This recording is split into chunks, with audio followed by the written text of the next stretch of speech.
Hi folks, we're Tacitus Today, your pushback channel, and thank you for joining this audio radio live stream. In this essay, I'd like to talk about a new frontier that's being ginned up by pure propaganda and invention and fabrication, but it's called coercion abuse or coercive abuse, and it's meant to be it's dreamed up by radical lesbian feminists out of the gender studies departments. And when you see photographs of these people, you go, "Holy fuck!" But they assert there's this thing called coercion abuse, where he exploits her emotionally and controls her emotionally through devilishly, fiendishly straight white male evilness. And she's an unwitting victim. Women never do this. Women never use emotional abuse towards men or something. It's only those fucking Nazi men that do it to helpless victim oppressed women. And naturally, using taxpayer money, we have to fight back against this new frontier of supposed domestic abuse. Now they package it slightly differently from the classic sort of abuse where huge, massive man who weighs like 5 million pounds is oppressing and beating the crap out of his wife or girlfriend or something who weighs 1 pound. That ridiculous difference of he's huge and she's tiny thing. He's super clever.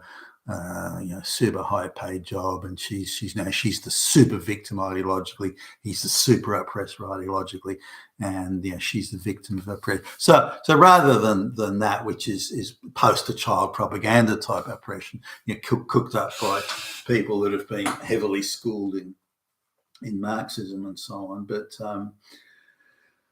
this coercion thing is a little bit different. So what they're saying is, rather than him being a huge guy, that he's just a devilishly clever, evil manipulator, and so this emotional manipulation is a new thing, and this can happen to women who aren't small. There's a couple of examples that they've sort of come up. Both of them, interestingly, have been now the propaganda says it's only straight white men that are doing it, whereas the reality, once you start drilling down into the things, are a little bit different. But drilling down in the details is a bit different. But there are two women. These are the poster children they're sort of putting up at the propaganda.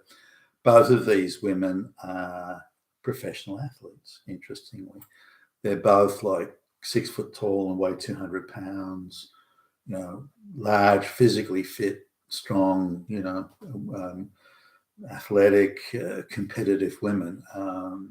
So now in both instances here, they're saying these are women that started off in their lives believing that they were heterosexual and believing that they needed a man in their lives. And but this was all untrue. This was all forced on them by the patriarchy, because these women were really lesbians, and they realized this only after they interacted with lots of gender studies lesbians, and then they realized, or counselors, and because the whole counseling industry, domestic violence industry, it's all shot through with lesbian activists, and so these were actually they were both not bad looking, really, these two women, and they talked about, because it would be a bit of a struggle to say that these women were physically abused, given again, they're 6 foot tall, 200 pounds, physically very fit, they're A-grade athletes and that sort of stuff. So they instead go through, well, it's not physical abuse here, but it's emotional abuse. But this emotional abuse is a gateway to beatings and rapings and murders, and then off they go with their cacophony of allegations and assertions and associations and so on. Again, it's driven by a cabal of lesbian gender studies academics who believe that capitalism is evil, the family unit is evil, all heterosexual sex and relations are abusive, and so on. So they're a bunch of screaming ideological fanatics, all of them being paid by the taxpayer and by the NGOs and the whole activist industry. So let's just have a look at these two women who both, again, quite decent looking. I mean, I'm too old for that stuff now, but if I was a young guy, I'd happily date them both. So not at the same time. So the argument this coercion thing is that they're being coerced emotionally and emotionally manipulated. They're innocents. They're completely unaware. They don't know what's going on. They are unable to even comprehend emotional manipulation, because women never do that sort of thing. Only men do it. So they're victims, from the patriarchy and all this sort of stuff, misogyny. But then men are so skilled at emotional manipulation, whereas women know absolutely nothing about it. Now, my experience in life has been the precise opposite. Women are the experts at emotional manipulation, and men, for most of the part, certainly the one. Not that I haven't known men emotionally manipulate; they tend to do it in the workplace, and I've seen that. But this idea that only men do it and women don't is just beyond absurd. It's an outrageous untruth. But there you go. But when you actually drill down and have a look at the details of, and you've got to pick around in it, they infer that it's only straight white males that do it. But when I look at one of these women, she's from a single mother. This is the athlete, one of the athletes.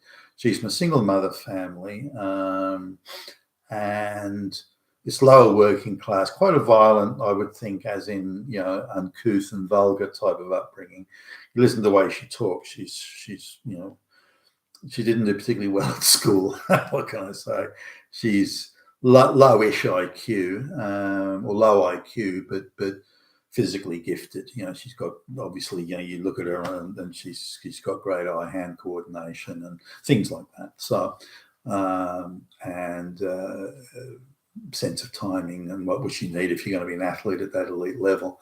And she's got nothing else in her life. She's, I would think, incapable of relationships, or very low relationship capability due to her upbringing and so on. Now, given she's a single mother and mum went through the boyfriends at a frequent rate, if she's been abused towards a child, it's from the mother. Either mother's failure as a parent or outright abuse. So this idea of blaming it on men. Also, given there was no man around, or certainly nothing consistent, all she picked up was a mother's hatred of the mother's inability to have relationships. And so she's never seen a functioning relationship in her life. And so she comes out of, she gets absorbed in sport. She's quite good looking and quite sexy even, I'd say. And she ends up getting into a relationship with a African-American guy. That doesn't work out well at all, and it becomes rather unfortunate. And it seems that it was a lot of unpleasantness there. But the way they depict, because they can't depict the black guy in a negative light, that would be racist. They would infer that the relationship has been with white men.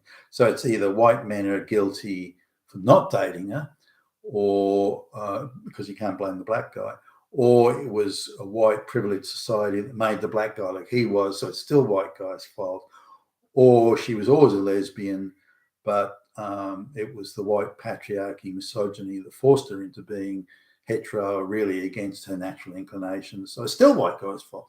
So somehow, no matter how you come at it, white guys did it to her and at fault. But the problem she had she's describing the failures in her relationship. The relationship was with an African-American guy, not a white guy, or not an Australian guy. Then the same goes for another lady, again an athlete, where again it wasn't a white guy she had a relationship with, and again she comes from so the whole thing's just made up. It's all a whole lot. But this is a new one they're pushing, but they're using it as a device to attack white men, even though there's no white men involved in the situation that they're using, or the poster children that they're using. You've been a Tacitus today. You're a Pushback channel. Thank you for listening.